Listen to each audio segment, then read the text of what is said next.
చక్కెర స్ఫటికాలు వేరు చేసిన తర్వాత నల్లని చిక్కని ద్రవంను ఏమని పిలుస్తారు?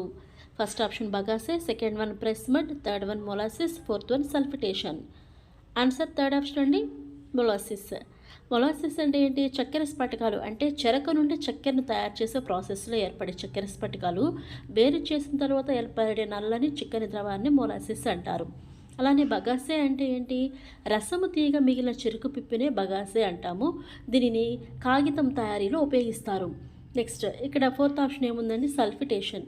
అంటే ఈ ప్రాసెస్లో అనమాట సల్ఫిటేషన్, కార్బోనేషన్, డెఫికేషన్ ఇవన్నీ ఏంటంటే చెరుకుని నుండి చక్కెరను తయారు చేసే ప్రాసెస్లో మనం ఫాలో అయ్యేటువంటి చిన్న చిన్న స్టెప్స్ అనమాట.